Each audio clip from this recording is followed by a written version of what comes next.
Hey, get in the car, faithful. It's been a while. How's everyone doing? I'm Ian, and I'm with Cole, as always. Yeah, a bit of a gap. I work in a factory now, so Yeah, I new sling job cookies. starting has Yeah, caused us to have some delays this season, but we're we'll still fi- getting it out.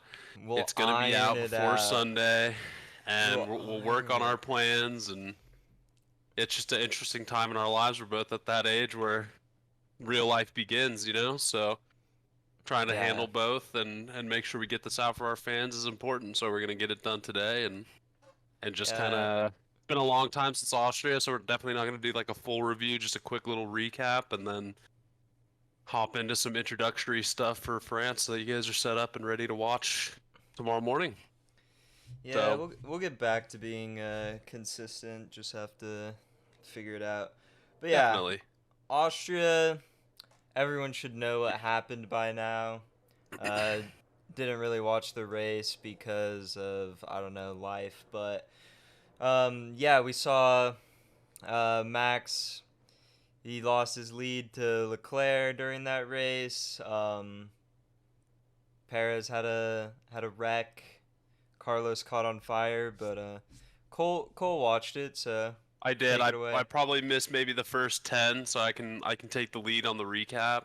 Um, yeah, I mean it was an exciting race. First couple laps I missed, like I said, but the middle section was pretty interesting, and the end was very, very, very interesting. Uh, I want to just highlight first and foremost that I'm really proud of the Haas boys. That was a really incredible week and really brought me back into the fold with being a Haas fan. I mean, not that I was wavering really, but I was definitely upset with the season, and to see that type of turnaround was really, really, it's heartwarming. I'm really glad to see Mick Schumacher kind of coming into his own. I know that Haas will probably lose him at the end of the season, but still cool to see him have some success with Haas, and I still love my boy K Mag, and he's doing great. I don't. It was a while ago, so I don't remember every little instance, but the one thing that really, really stuck out to me and has stuck out with me in the weeks since is just that ending with Leclerc. He had a throttle issue, and I not to brag, but I do a little sim racing. No, but I just cannot. I mean, even if you just drive a car, imagine like what was happening to his throttle is that his throttle would stay down even when he would lift his foot off of it. So, in order to take any pressure off the throttle, he would have to hook his foot under the throttle and pull it back to the certain range that he wanted. That to me is maybe the most mind-boggling thing I've ever heard, and the fact that he was able to defend against M Max F and Verstappen with that issue is unbelievable. Charles Leclerc is out of this world. What a move.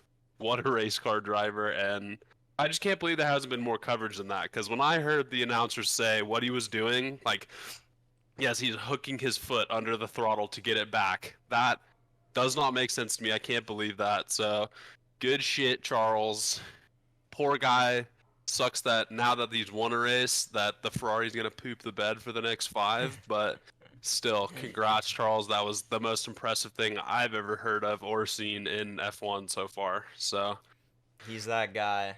yeah, that's what Now I we really took from that race. That was amazing. now we really have seen what he can do with a good car. He is that guy. Yep. And then, you got to mention Carlos Sainz engine blowing up, but like, are we really surprised at this point? No, it's just kind of a Ferrari thing. No, we're not. But I mean, yeah, I don't like at the top. I don't think anything is really gonna like. I still think Red Bull is gonna win the constructors cup, but this obviously has the drivers title like it's back on. So Yeah, that's definitely. interesting. Absolutely. And Um, Perez not finishing is tough for his season. I know that as well. That really hurt. yeah, and Austria was a sprint race weekend, so and Max got first in the sprint race. So actually, the gap in points wasn't that big. He was down 5 at the end of the weekend to Charles because of I think you get 8 for first in the sprint race, but yeah, I mean, of course he still wanted to win, but it's like damage control, not that bad. Right. So yeah, let's get into France. Let's talk about Paul Ricard circuit. Um, Yeah, man. ah, shit. One sec. Let me pull up my little track info. Yep. All right. Do do do. They've been doing the French Grand Prix since 1906. Been around for a long time. Um, Circuit Paul Ricard, kind of fresh. They have only been using it since 2018. Obviously, Interesting. COVID, they didn't do this race, so been in like a year gap since we've had this race. But Mhm. yeah, it's kind of a weird shape, you know. I feel like some pretty long straights. Um, and then at like each end of the track, you got some crazy turns and chicanes and whatnot. Yeah. But I drew the track for the thumbnail yesterday, and yeah, the two ends at the top there were really tough to try to yeah. get right. So I mean, yeah, it's a 3.6 3 mile long track, so it's on the longer side, 53 laps. Okay. Um, so yeah. And Um, interestingly enough, since we're doing this on a Saturday, we actually have the qualifying results in front of us, so we can actually tell you the grid already. Charles will be starting in first, Mr. Max in second, and Sergio in third. We've got both of the Mercs in the top 10 with Lewis in fourth and Russell in sixth. The surprising placement would be Lando actually managing to get the shitbox of a McLaren up into fifth, which is what? very impressive. Yuki in eighth. That's Mhm. pretty damn good. I mean, I think last year there was a lot of talk about is Yuki like gonna stick around, but I mean he's had quite the year at AlphaTauri. It seems like he's been outperforming Mr. Gasly a lot. He's not So, bad. The no, kid's he's not not. bad. The kid is not bad. I think he definitely deserves at least another year on AlphaTauri.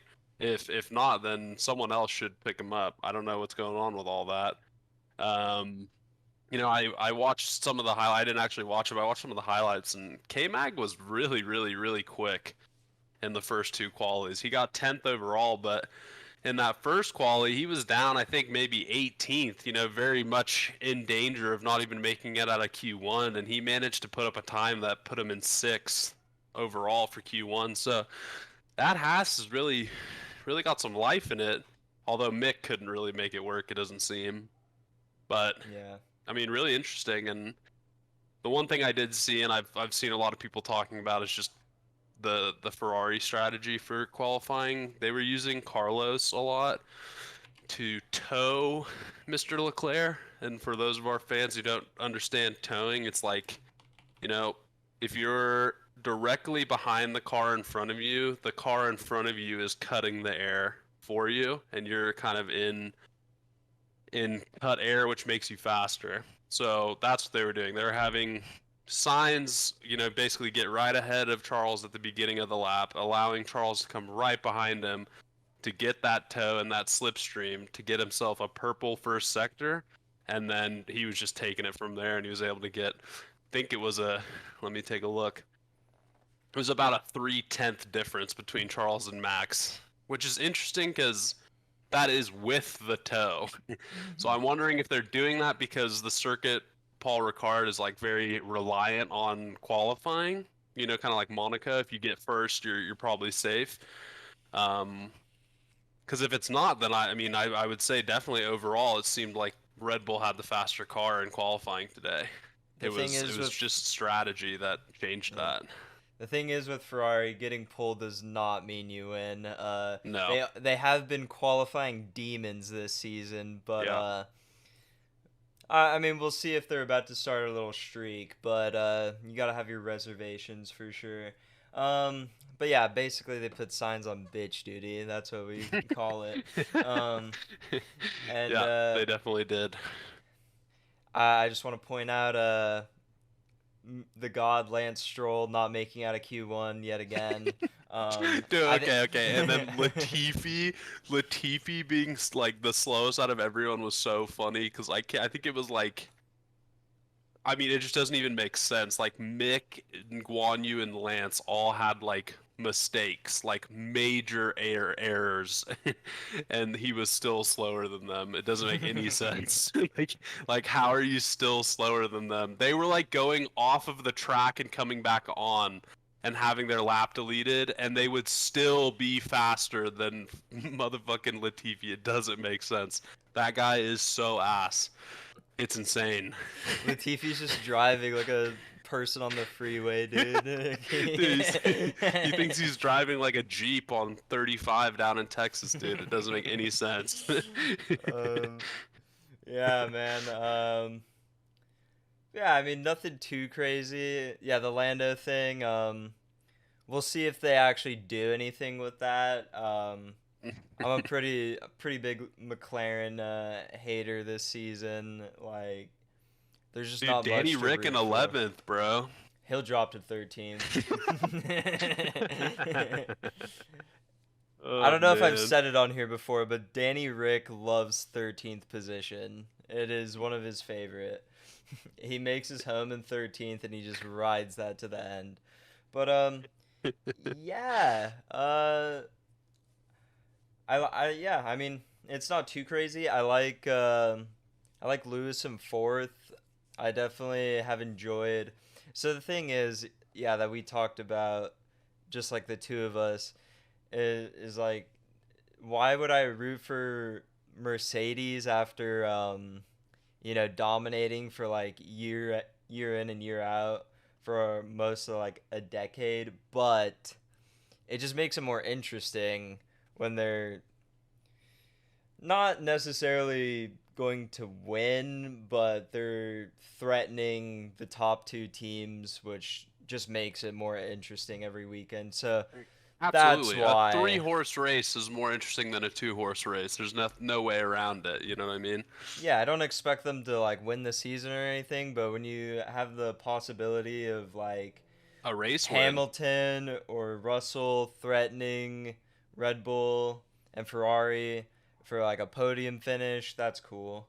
Um, I mean, I think definitely they can threaten a race win at one of these races for sure. I mean, things have to obviously go their way and F1 things need to happen, but like they're fast enough to do it and defend against most of those teams. Honestly, I think if Lewis was able to get off to a sick start and get in front, I have no doubt in my mind that he'd be able to defend that first place position against those cars. Like they're quick enough. We haven't seen them in the front very much. Like I wonder how, because clean air is huge. I mean, if you're in the very front, you have all the advantage. You don't have any dirty air to deal with. You can set the pace. You can do all that. Mercedes hasn't had that opportunity yet, but if they did, I'd be fascinated to see how the yeah, Mercedes runs in clean air.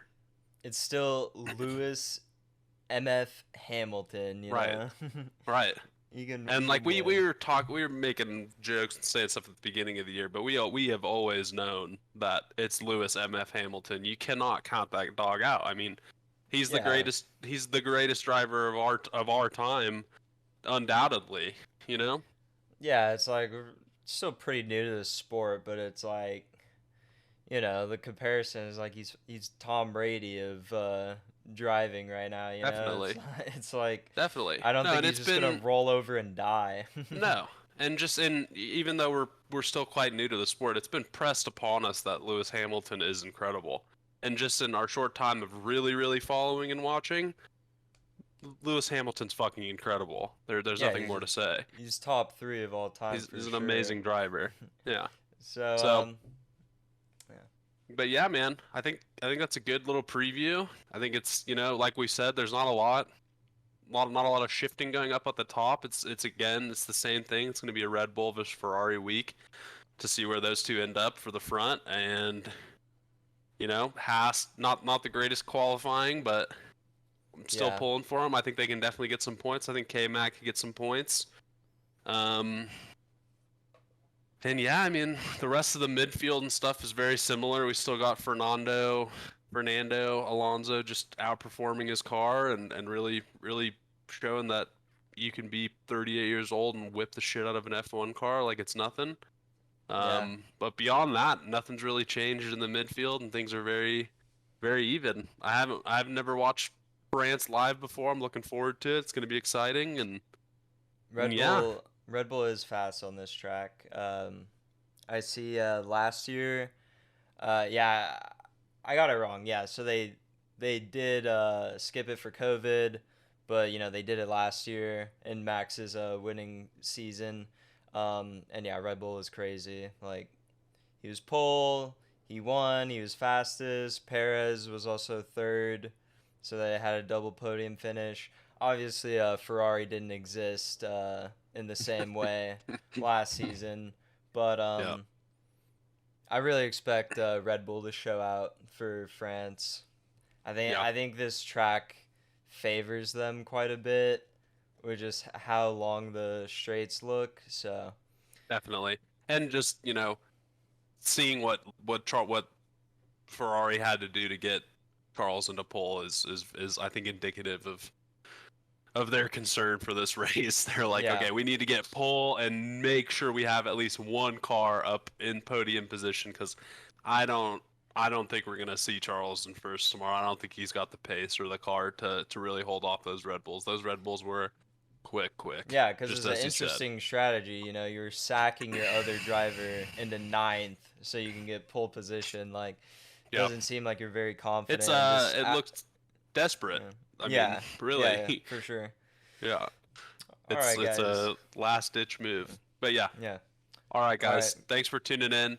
we're Sorry it back. was a little later than usual. I kind of like though having the qualifying results in front of us before the race. That might be, who knows, maybe it's a new style. Let us know what you think in the comments.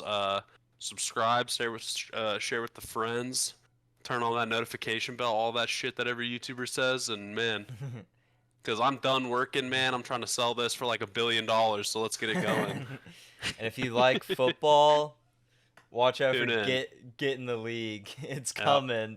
Yep. Let's do a little. Yeah, that's a great idea, man. Little teaser. Plug If it you in. like Yeah. football, Get in the League is coming. We have one of the most competitive, legendary, lore-filled leagues anyone has ever seen, and we are going to be covering it fully this Yep. season for For you fantasy guys, and I football. can't wait to share it.